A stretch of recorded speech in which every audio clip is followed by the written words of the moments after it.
All right. Well, welcome, Kia. We've been talking a little bit and just glad to have you in this master class. And anyone who comes in later, I am recording this so you'll be able to look at it after the fact.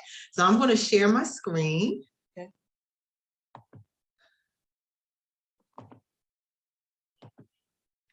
Okay. So you probably saw something online. Wait a minute. Somebody else is getting in. Hold on one second.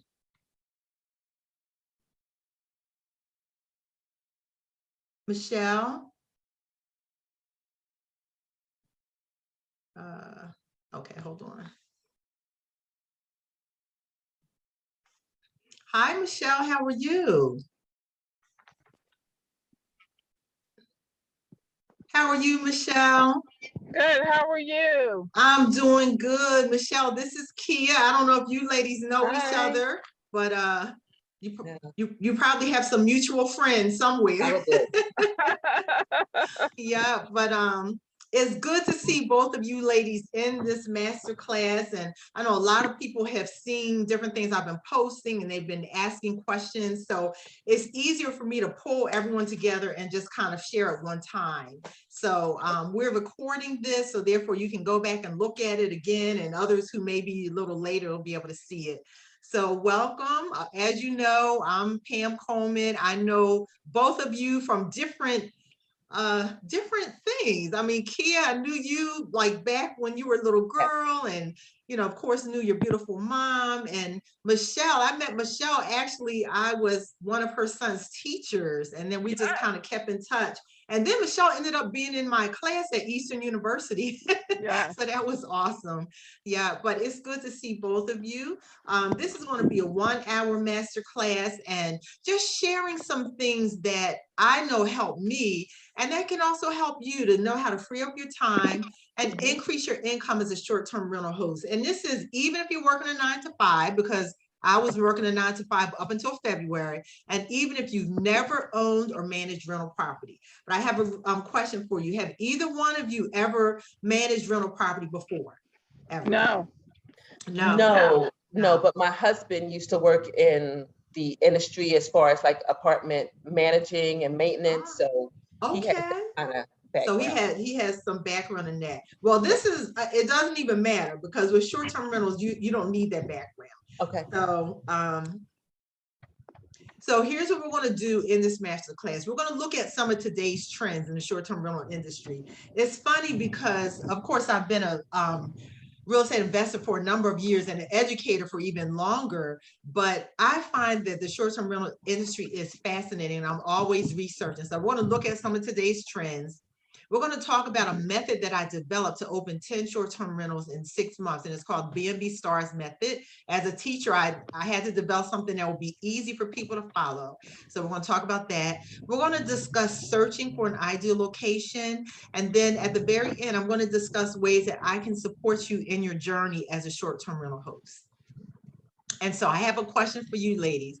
Have any of you ever stayed in a short-term rental? Have you ever stayed in like an Airbnb or going on to booking.com, and instead of getting a hotel, you were staying in someone's house, or VRBO? I don't know if you have. Yeah. I did like a bed and breakfast, but me and my daughter wants to do like an Airbnb. Yes. So you went to one, you stayed at one. No, I never stayed in one. I haven't, but my daughter have. I never, but I did go to like a bed and breakfast in Lancaster. I did something like that. Okay. Yeah. And it was in like someone's home.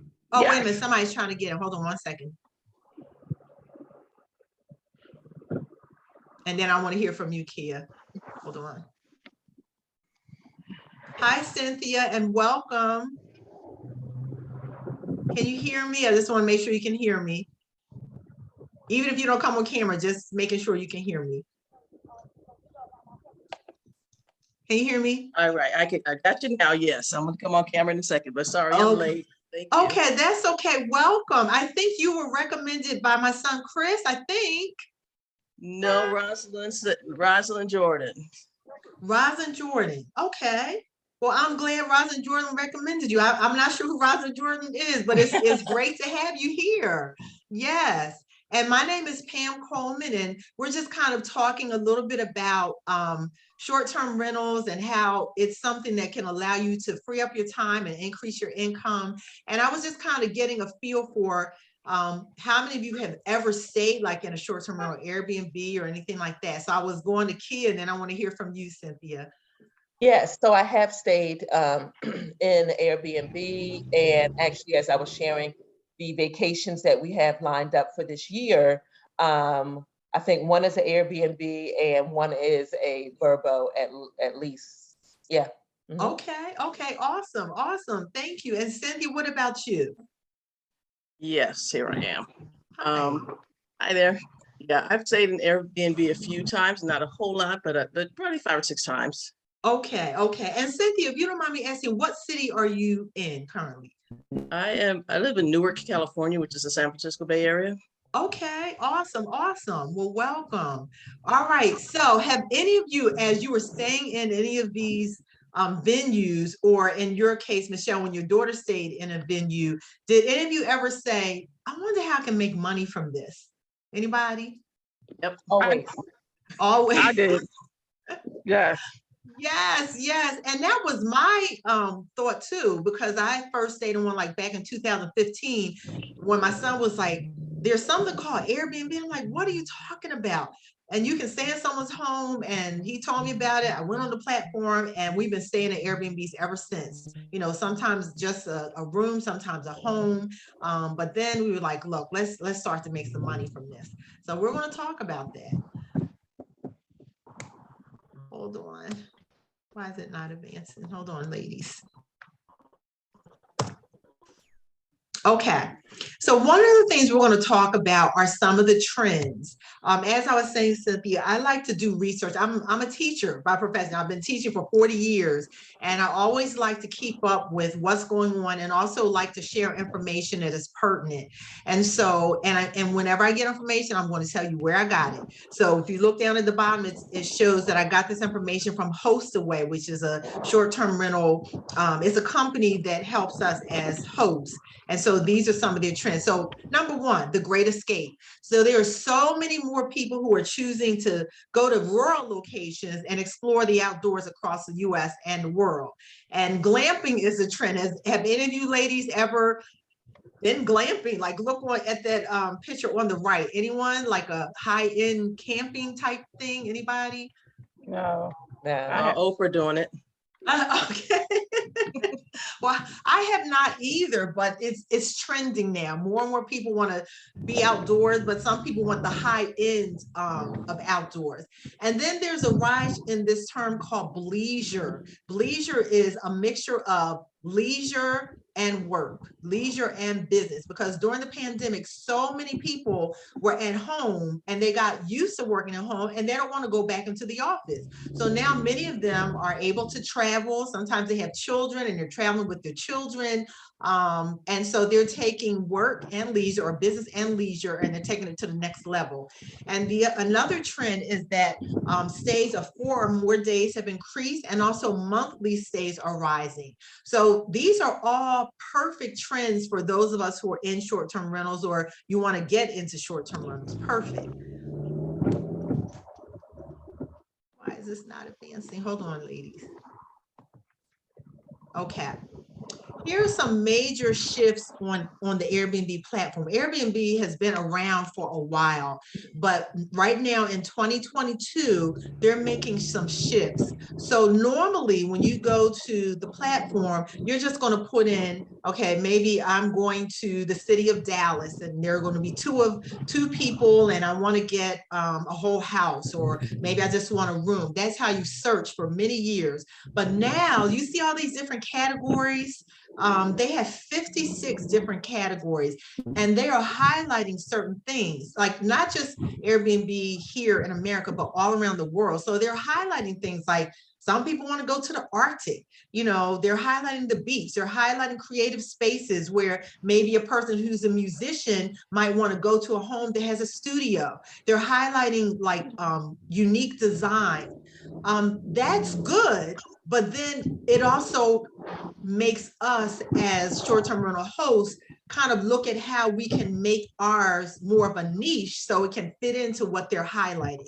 Another thing that they're doing, they're now going to have shared stays. So sometimes a person, like say if they wanted to come to California, Cynthia, and maybe half the time they want to be in San Francisco, and then the other half the time they want to go all the way down to San Diego, where Airbnb is going to pair things so that you can do a split stay and it's going to end up costing you less. So those are some of the changes, the major shifts on the platform for Airbnb. Here's some other things.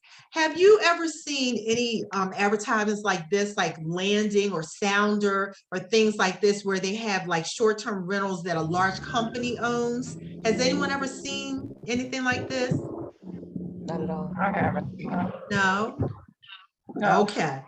Well, this is another trend. So years ago, Airbnb was kind of more like, you know, someone would open up their home and, you know, you would have people to stay. And then more and more people started making a business out of it. Like we have 10 units and people have 20 and 25. Well, some of these companies are now coming in and they're buying up like 500 units at a time, or they're actually building short-term rentals. So it's kind of like a hotel with a different twist, because they're saying you can stay as long or as little as you want.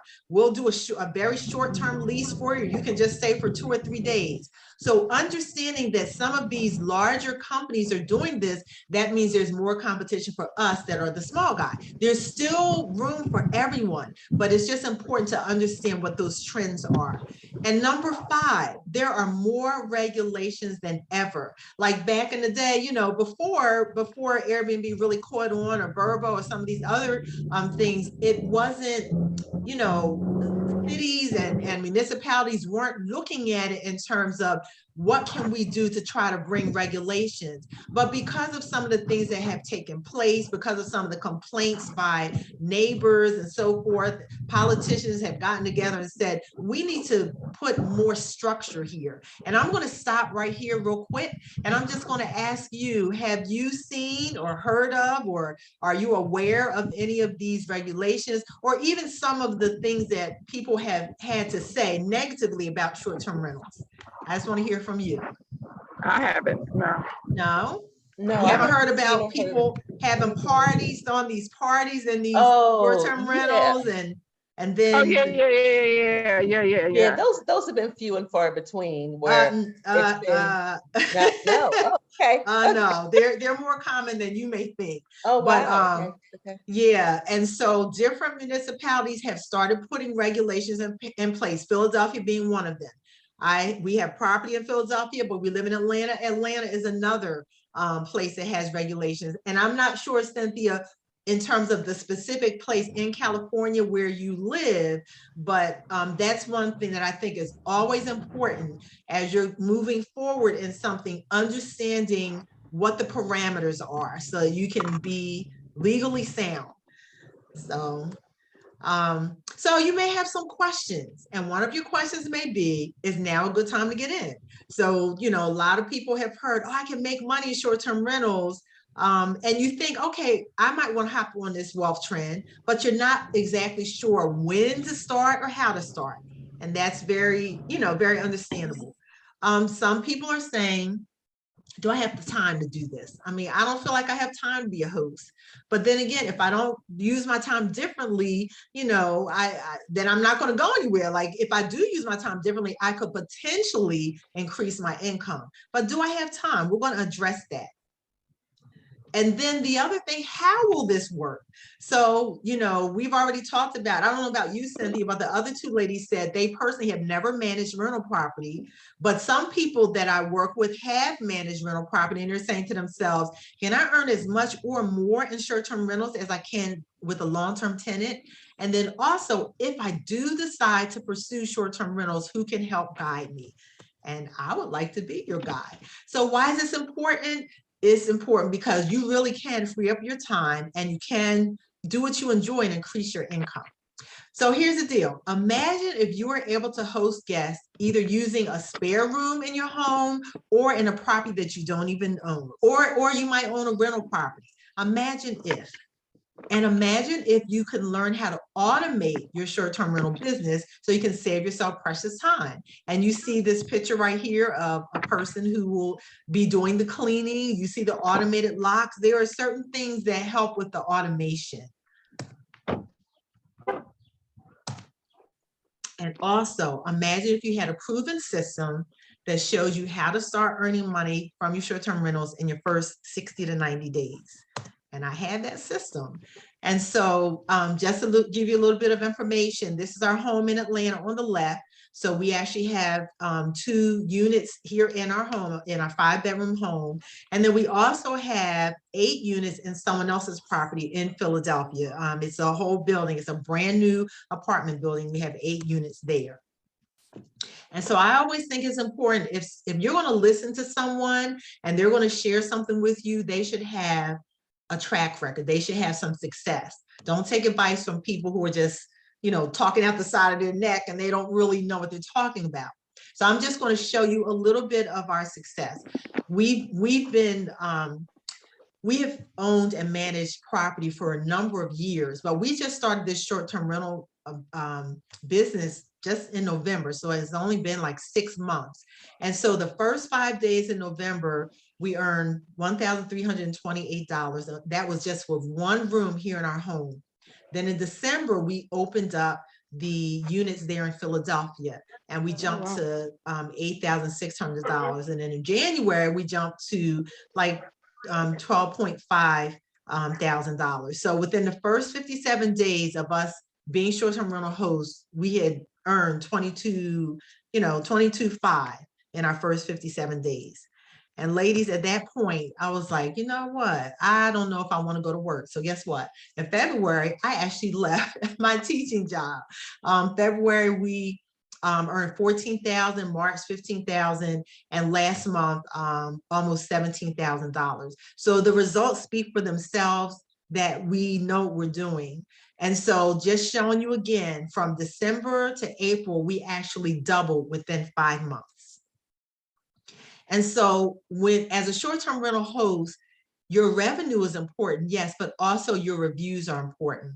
And so on the left, I just highlighted a few of the reviews. We had a great stay. Apartment was very clean. We'd stay here again. That was from Philly. The one underneath that, there was a lady, she's an anesthesia, she's starting to be an anesthesiologist, and she and her boyfriend were in our home for like 3 months. And she was talking about how she highly recommended. And then this is one from May. We had a wonderful stay in Philadelphia, flawless, thanks Chuck and Pam. So those are just some of the reviews. Now, all of them are not that great. They're not all that pleasant, but for the most part, we have had some wonderful guests and great reviews. Again, this highlights the revenue thus far. And this shows the ratings. So with Airbnb and with any other platform that you have, there's a rating system. You know how, ladies, when we go out to eat, we'll check Yelp or, Trustpilot, or we'll check something to see, what other people have to say. And so in this day and age, everyone is a critic. So just like, when you go to a hotel, you can put something on, I don't even know what all the different ones are, but you can rate your hotel. The same thing with us as hosts. People can rate us. And then as hosts, we can rate the people who are our guests. So in Airbnb, if you have a 4.8 all the way up to 5, you're considered a super host. So this just shows over the period of time that we've been doing this, a 4.81 and 84% 5-star rating. So that's really good. And the rating system kind of goes by cleanliness. It goes by what else? Communication, value, overall quality. And there's one other thing that I'm forgetting. But anyway, yeah. So that just shows overall, that we know what we're talking about. I wanted to show you something else, ladies, because today, as I was getting ready to get onto the master class, I got a notice from Furnish Finders. Has anyone here ever heard of Furnish Finders before? Are you familiar with it? I'm not. No. Well, there are other platforms besides Airbnb. So Furnish Finders is a platform where people can go on, and normally they want to stay for a month or more. And at first it started out more for like doctors and nurses and so forth, but now anyone, business people and so forth, can get on. So I placed one of our units on Furnish Finders. So right before I got on, I got this notification that, and I blocked out so you can't see the name, that this person is coming to the Atlanta area for 2 months. They need a 1 bedroom for 2 travelers, and they're coming because they are, I think, they're doing a film. And there are a lot of studios in this area, Tyler Perry Studio, the Trilla Studio, a whole bunch of them, and they're not far from us. So as soon as I got it, I answered this person back and I let them know how close we are to these different studios. And since we don't have any ratings on here yet, I pulled one of the ratings from Airbnb and I just kind of said, you know, this is what someone has said about us. You know, if you're interested in staying in our place, let's schedule a time to connect. And so that is just another way to advertise on other platforms like Furnish Finders.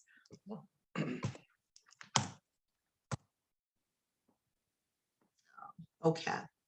So the purpose of this masterclass is 3 things. I'm going to share a little bit about the method to help get your short-term rental business off the ground. I'm going to share some strategies that can help save you time through automation. And then at the very end, I'm going to explain how you can work alongside me in a community of other aspiring hosts to help you become profitable. So why should you listen to what I have to say? Especially because I've done some things right and wrong. And I'm just going to share a little bit about myself. This is me on the left with my parents. They actually started a school called Ivy Leaf School. And this school was one of the largest, predominantly African-American schools in the nation. At one time, there were over 850 students. And so they were edupreneurs. They were educators who were also entrepreneurs. And I take a lot of my drive and my determination from them. In Philadelphia, especially back then, it was very rare that you would build a house because there just isn't that much land. But I just remember when I was in 3rd grade, they took us to this plot of land and said, this is going to become our house. And I watched them actually build that house. They were in many publications, and I learned how to become like them. This is me on the right as a freshman at Hampton University. When I first started investing, I bought my first property when I was 22 years old. It was near Drexel University, and I got it for a good price, but the interest rates were extremely high, and there were a lot of things I didn't know how to do. I got taken advantage of by contractors because they saw I was a young lady. I didn't know what I was doing. I didn't know what I was talking about, so they overcharged me. I didn't know how to screen my tenants. I had some really bad tenants and I lost money. And when I sold it, I sold at a loss. When I got married to my husband, he already owned property. He did much better. He bought his property for $1 and he's been flipping and wholesaling and all that for years. So we've been doing this for a long time. We have 3 kids. They're all grown now, but just kind of showing a little bit about our family. And we got to meet Miss Rosa Parks. And over the years, I've worked with all different ages. So from young children all the way up to, I was a college professor. And then also I owned a training company that provided support for teachers and principals. And finally, this is our family on the right-hand side, all the grown kids and my daughter's fiance. And we've just done a lot of things in real estate and entrepreneurship and so forth. Made a lot of mistakes, but that's kind of who I am. And so you've probably been wondering, how can I earn extra money in my spare time? And are short-term rentals possible in my market? Can I make this work? And is it possible to become a host if I don't own property? And where do I turn to for answers? So we're going to talk about some of those things. One of the things that I thought would be most helpful is to set up a system so that the things that we did is systematized so now I can teach other people. And so I developed something called BnB STARS, and every letter in STARS stands for something. So the first 2 weeks of the course that I developed, the first week we talk about how to search for properties, the second week how to set up, Then week number 3, we talk about a team. It's more important to work together so you don't have all that on yourself. The 4th week, we talk about how to automate and using systems so you can save yourself time.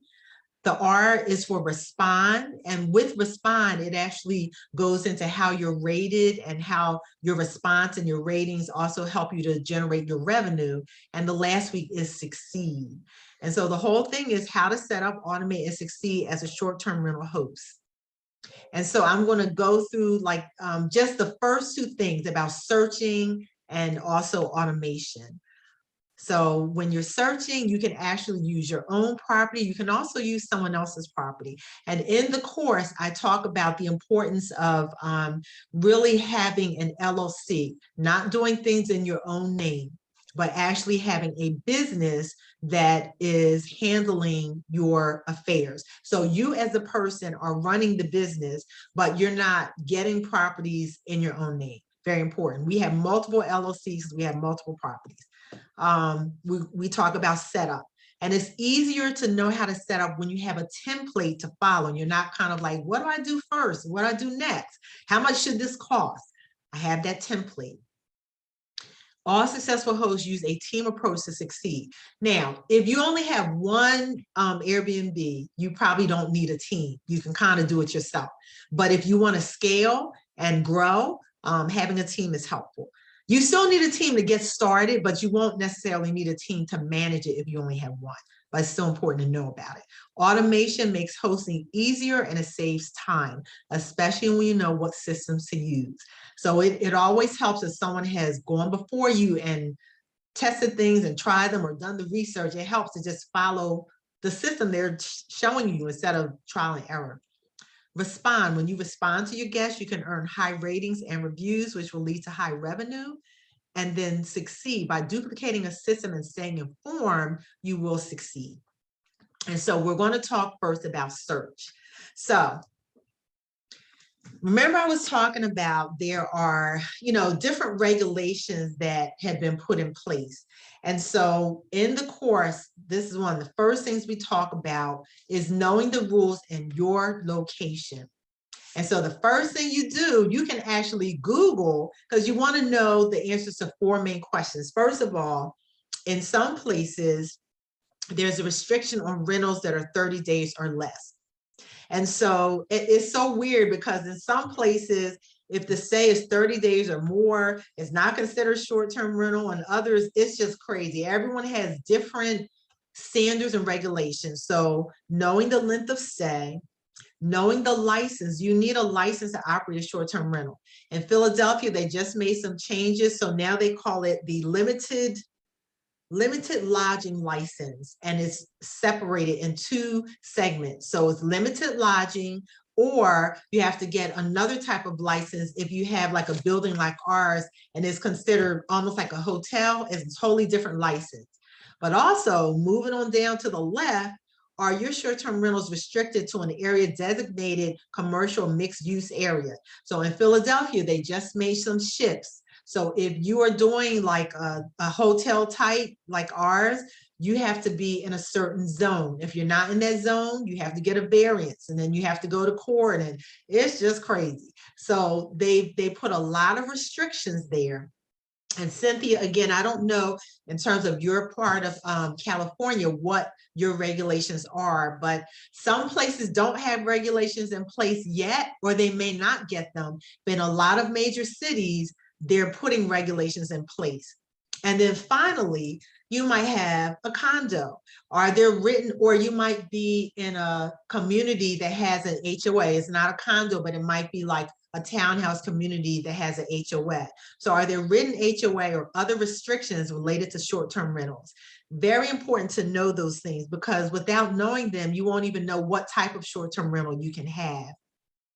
And so for us here we live outside of Atlanta, but we turn 2 empty bedrooms in our home into short-term rentals. And these rooms more than pay our mortgage. They pay our mortgage and then some. Like 1 room pretty much will pay our mortgage. So the second one is just bonus. And so I'm going to come back on camera. Hold on one second.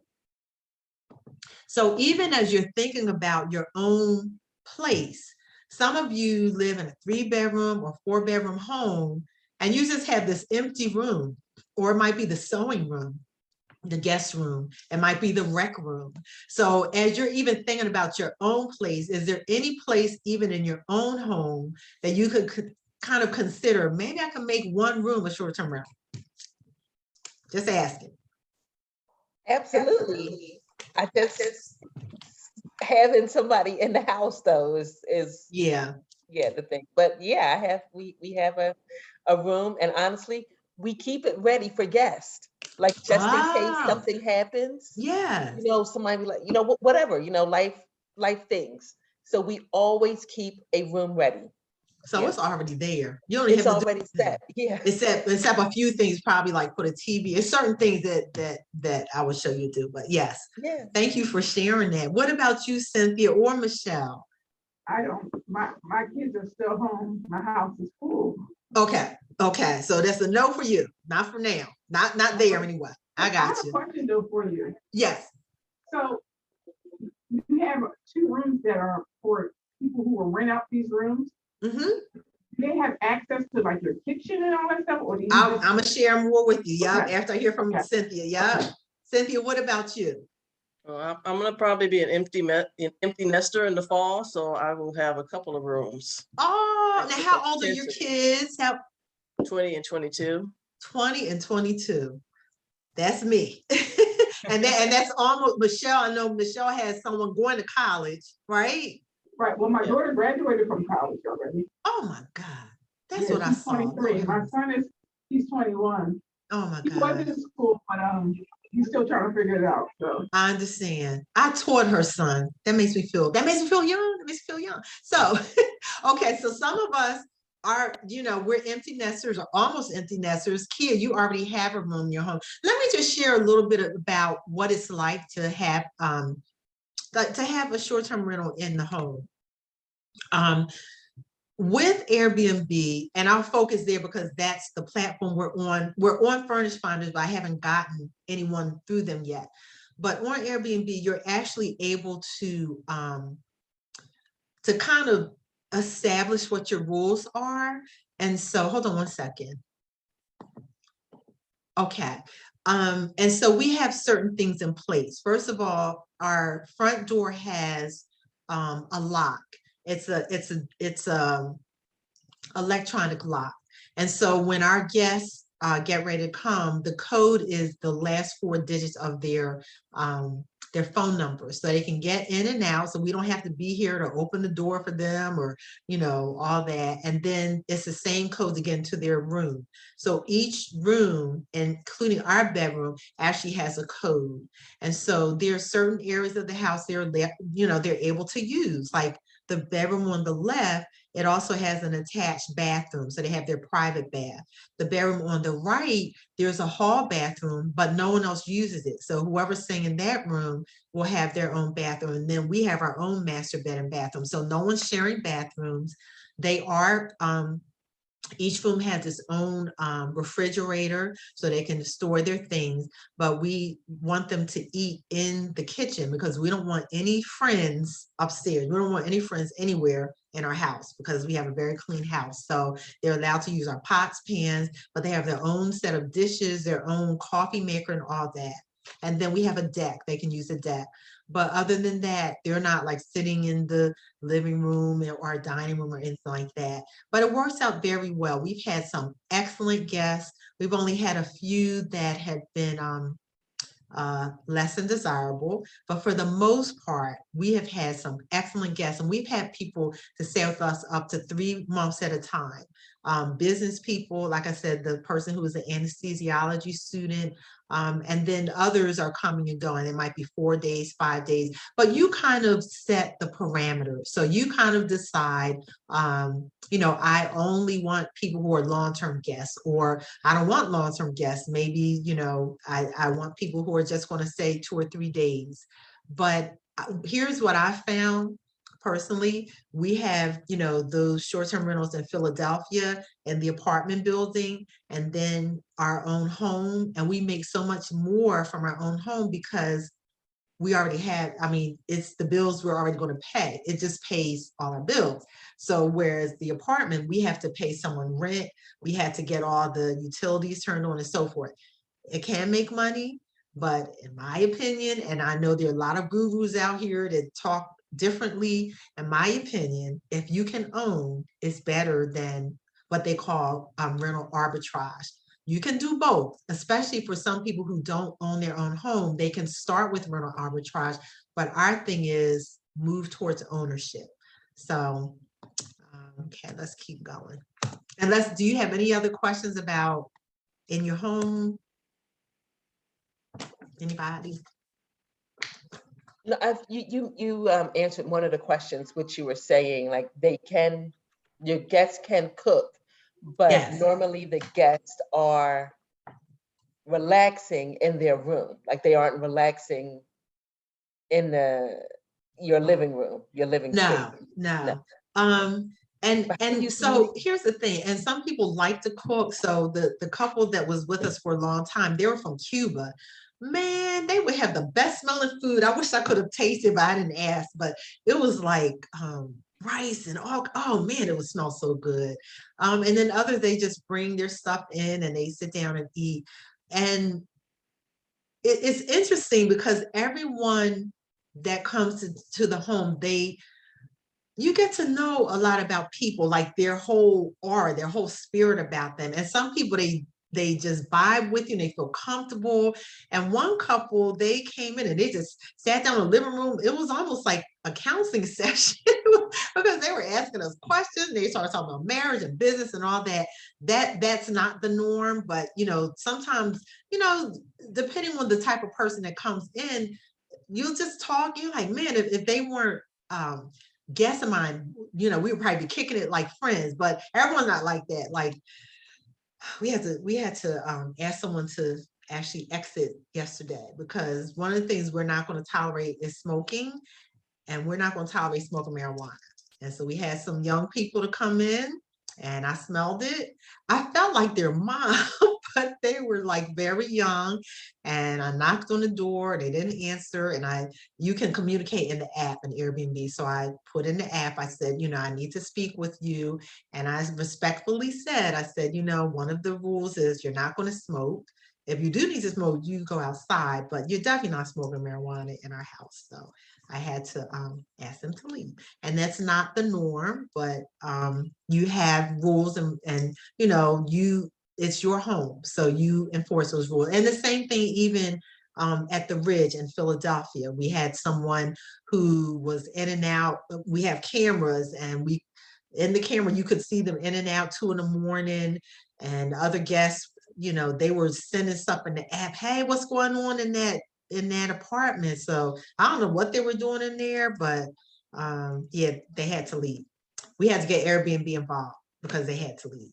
So that's not the norm. I'm just letting you know. Okay, hold on 1 second. Okay, so if you were going to search, say if you're going to search for a rental, for example, I just pulled this up and this was very general. I said, in Philadelphia, could I find something that's under 1,200? But you wouldn't do it like that. You would really look for a particular zip code. Now here in Philadelphia, I'm just saying, it's so the regulations are getting so tight, you may not want to do that. So say it's not Philadelphia, say it's Abington, PA, or wherever you are in California. You're going to look up the restrictions or, and if it's not restricted, then you're going to look for a particular zip code and you're going to look at if you could find a rental. If you're not going to do it in your home or you don't have another property, if you can find a rental that it could work. So you want to make sure that you get it. If you can get it for 1,200 or less, that's better. If you can get it for less than that, that's even better. So even trying to start in a studio as opposed to 2-bedroom or 3-bedroom might be good. And in the course, we actually do this. We actually go in and look, and then we also go in and look on Airbnb, which we don't have time to do right now. So you can kind of look at what other things are in that area. You can also look on Facebook Marketplace.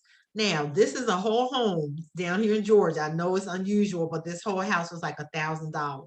If I were going to do something in this area of Georgia, I would contact and say, I would talk to the person who owns the house and see if I could get a corporate lease.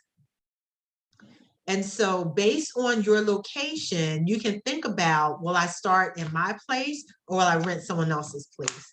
And just thinking about where you are right now. I know, Michelle, for you, not possible because, your kids are still home, right?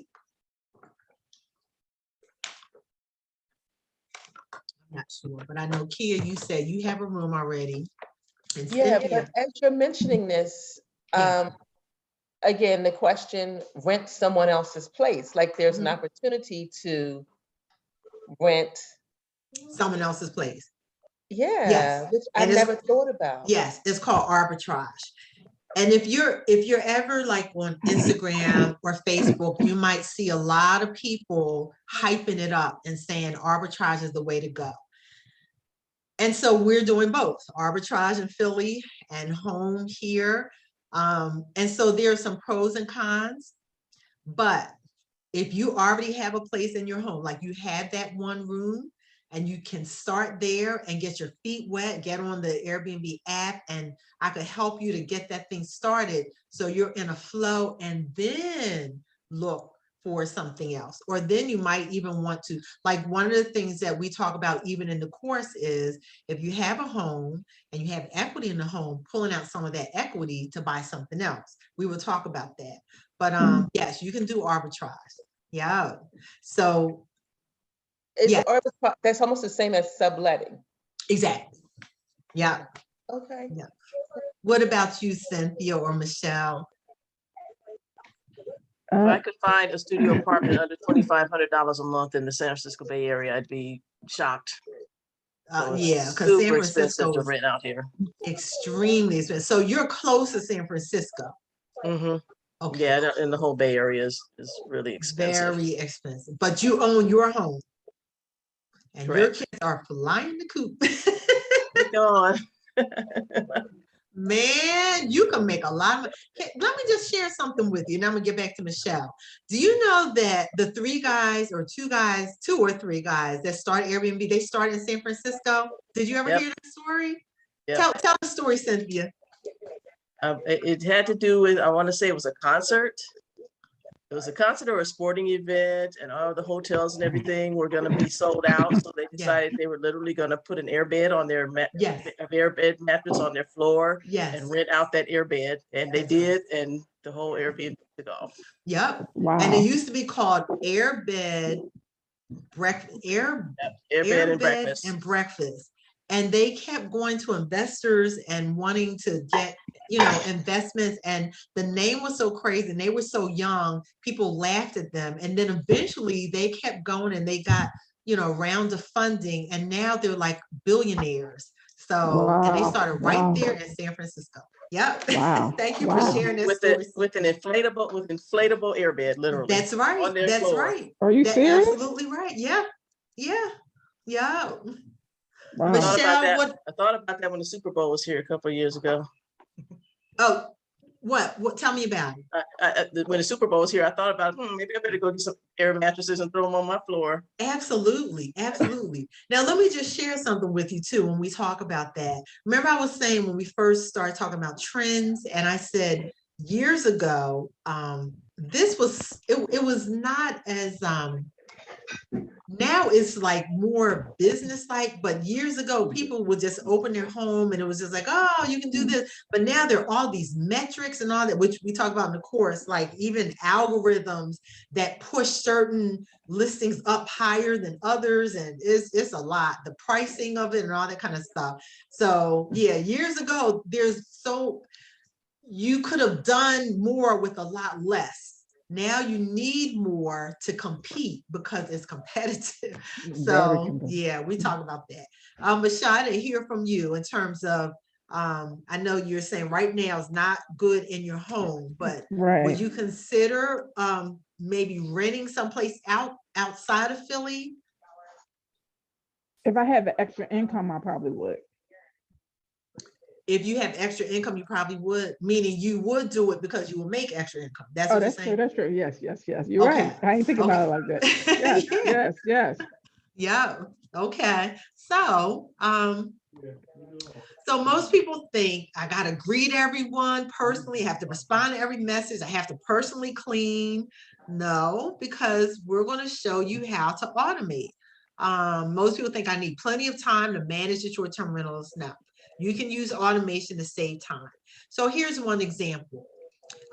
There's a company called Hostfully, and it's like a channel manager. So Airbnb has, you can manage everything on Airbnb, but if you want to grow bigger, if you want to have multiple units, you would get a different channel manager. So there's different ones. Hostfully is one of them. We don't use Hostfully for the channel manager, but we do use it for, it's like a guidebook. You can do one free guidebook. So in this guidebook, it allows us to send a link when we send out our greeting, and then they can see the different things around Philadelphia. Oh, I want to get a cheesesteak. Oh, what's this? Where's, how to get around. Also, there are things in there like the check-in and check-out process, how to use the washer and dryer, how to use the dishwasher. All of that is in the guidebook. Why is that important? Because since all of that is all together, you have a whole lot less questions. If people can just click on that guidebook and read it, you have a lot less questions. And if someone does have a question, we have automated messaging. Say somebody says, I don't understand how to do this, or I'm trying to make my room cooler. The automated message says, did you check the guidebook? Or the automated message can actually take out stuff of in the guidebook and submit it to them. So again, that's saving you time. And you can reduce time needed to manage your short-term rental by using other automation tools and cleaning personnel. So for example, Hospitable is a channel manager. Remember I talked about Hostfully was a channel manager. So it's Hospitable. There are others, Guesty and all that. And we're going to share with you some of our mistakes. Like we did one channel manager, Guesty, which is excellent, but that thing costs a couple $100s.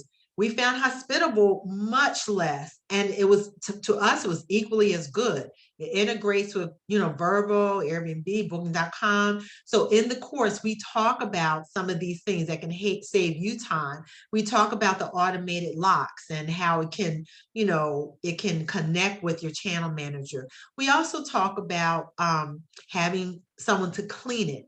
Now, if you only have one in your home, you can pretty much clean it yourself.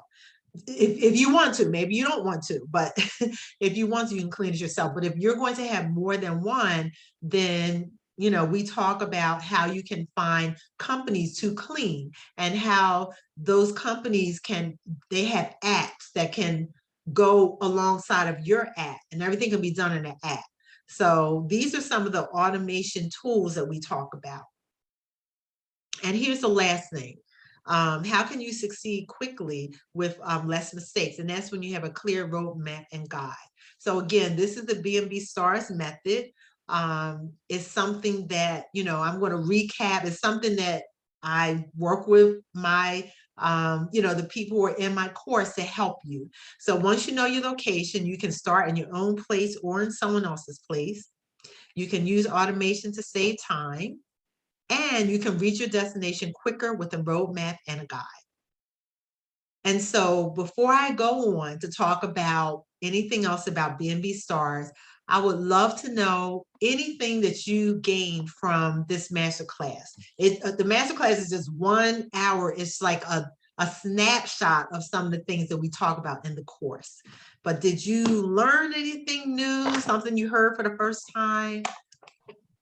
Yeah, for me, it was, again, the opportunity to use someone else's property. I hadn't thought about that. I thought about, again, just buying a house. Mm-hmm. Hadn't thought about using an apartment or something like that and letting that be the location. So. Yes. For me, I guess for me, all this is like new of me knowing. So that's true. That's because you've never really stayed in an Airbnb. Right. Yeah, I mean, you said a bed and breakfast, but never like Airbnb. Okay, so Right. all of this is new. You've Mhm. never even been on the Airbnb platform as a No, guest. not Okay, at all. brand new. Okay, Cynthia, what about you? You've been thinking about it for a while, Cynthia. You're in the home of Airbnb. Yeah, I have. I had not thought about using, renting out a property to do it. And I also wasn't familiar with all the automation possibilities that are available as well. I Yeah. was familiar with a lot of the regulations because I do have a home that I was actually thinking about, and then HOA is like, nope, no short-term rentals. Oh, wait a minute, not in the home that you're, no. Not my current home, no. Oh, in a different one. Okay. You Yeah. know what, Cynthia, can I do this? Because I don't think I have your information. Before I go any further, can you please give me your email address? Because I don't know if I have it. Sure, it's cync2@sbcglobal.net. sbcglobal.net. Okay, let me read that back. cync2 at sb as in boy, cglobal.net. Okay, Yep. thank you. All right. And so just recapping, what if I provided the roadmap that I used and provided 6 weeks of live coaching? And again, just recapping, the first 5 days in November, what we made and what we've made so far in 2022. And would that make a difference for you? I think that it would. And then what if I could provide a clear roadmap and accountability for becoming a short-term rental host? And I actually have, I'm not sure, will this play? Oh, yes. I want you to listen to one of my students.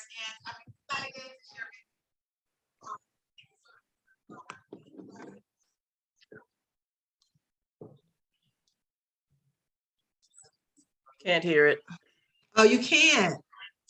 No? Okay. I'll stop. Okay. I didn't know you couldn't hear it. Yeah, it wasn't coming across clear at all. Okay, all right. Well, anyway, this is Jesse and Lavinia. They were one of the first people who came through the BnB STARS system. They have 2 condos outside of Philadelphia, and they were kind of thinking about how can we make this work? Like, how can this, can we do long-term, we do short-term? And someone had told them, if you do short-term rentals, you can make a whole lot more money. They had some legal things they had to go through because there was nothing written in their condo association that said you can't do short-term rentals, but someone found out that they were doing it because they kept seeing all these boxes come in, and they were like, well, when are you moving? And I don't know if the husband or wife said, well, we're not actually moving in. And then one thing led to another, and the condo association was trying to stop them. But the bottom line is I worked with them, and they had a lawyer, and the condo association said, as long as your folks are going to be 30 days or more, we'll allow it. And as long as you have a lease. So for every one of their rentals, every one of their short-term rentals, they have to have a lease. And they just wanted to make sure people weren't in and out, in and out. So on the left, you see their very first customer or first guest booked for 40 nights at $5,600, and they netted $4,457. They were so happy because before they before they sign up for my course, the husband said, they have a 4-month-old, and the husband said, if you can help my wife, he said, I'm too busy, I'll do the labor and getting the furniture up, but if you can help her to earn enough money that she can stay home, I'll be so happy. I'm gonna pay for this course, you work with her. And we worked together, and then eventually the husband got excited about, he just doesn't like the detail, but so this is what they made on their first guests, and both of them are rented out. Both they have 2 3-bedroom condos, and as soon as it becomes available, someone else takes it, and people are doing it for 3 months and so forth. So in Airbnb, on the platform, you're actually able to specify, like, your minimum stay would be 30 days. You can specify that, or you can say my minimum stay is 2 days. So, that's one of the things that I work with you on so it makes sense for you. And some people may say, I only want to do maybe 2 weekends a month. That's fine. You're not gonna make a lot of money, but if that's what you want to do, you can do that. But theirs has to be 30 days or more. So this video, they were just talking about how happy they were that they took the course. So anyway, that was that, but you couldn't hear it. And so You can get started today, but the next 6-week live course begins on Wednesday, June the 8th. So I'm currently in the middle of a course, but if you want to get started today, you can actually jump into what we're doing, but the next cohort starts Wednesday, June 8th. You'll learn an engaging environment with other participants. Your investment in the course provides you with the ability to ask questions in real time. So let me share with you what happened. My husband and I are always learning. We're always going to conferences, courses, one-on-one mentoring, and so forth. We paid 5 figures, like a lot of money, over $50,000 over time to learn. And so we knew we wanted to do this, and we paid a nice sum of money to learn from a guru who's always on YouTube. And we thought, and she's like, you're going to get help from me, but that's not what happened. So we got the course. It was a static course. It's already done. Like, it's not a live training. And then she had coaches that were coaching that were younger than my kids. We've been investing longer than those coaches have been alive. And I was very perturbed. So you're not going to get that. You're going to get me. You're also going to get, I bring in guest speakers and so forth to talk about different aspects. You get a chance to ask questions, just like you got a chance to ask questions here. And things are constantly changing. So if you get like it's like a static course, things have changed. Like Airbnb just changed. So something that was done last year is not going to be, it'll be some value, but you need to me, it has to be live. Anyway, you also have access to videos, websites, templates, everything that you need, you're going to have. And then once you're in the course, it's ongoing. So say, you did it for 6 weeks, you can keep coming back as many times as you want. And the updates that I do will always be there, because once you buy the course, you're in the system. So the listed price is $15.97, but I am still perfecting this course. So people who are coming in now, this is your price, is $1,050. The course, if you choose to do it now, you can get into the cohort that will go from June 8th to July 13th. Or if you choose to do it now, you can come into the cohort that's already in existence, and then you'll already be in there. You'll get help setting up your automated systems, because I didn't even talk about there's certain wording and things that you need to do in order to make things make sense to your guests. So I have templates for that. Tips on how to find and furnish your property. As I said, lifetime updates to the course, and you're part of a growing community of short-term rental hosts. And so that's in a nutshell, everything that I just wanted to share with you, to kind of give you I guess a taste of some of the things you're going to receive. This is a link, and what will happen is after this, I'll have a follow-up email. I'm going to send you the copy of this masterclass, so you can go back and look at it if you want. You'll get a link to register for the course, or you might just want to book a call with me so that we can talk, and that's fine too. Booking a call, you might have specific questions or, whatever. So all of that is going to come in an email probably in about 45 minutes, because it's going to take time to consolidate this masterclass. Yeah. Before I go, and I kept it to 1 hour. I'm like a teacher at heart. So one lady who came into my course, she said, I wish I had known about this course before I paid $3,000 for another course. She said, because you're seasoned and professional. And she said, the person that I'm taking the course from, he's okay, but he's just like, she's more seasoned like I am. And she's like, I just can receive from you better. But anyway, I'm very organized and very detailed. So you're going to get everything you need to succeed. So before we jump off, is there anybody that has any questions, comments? Anybody? Oh, this was really good. It's really, really good. Thank you so much. Yeah, it was. You know what? Are you going to have another one? I want to get my daughter to listen to this. Sure. And so I'll have another one next week, but also you'll also get a copy of this one. But sure, she can come on next week as well. Yeah. Okay.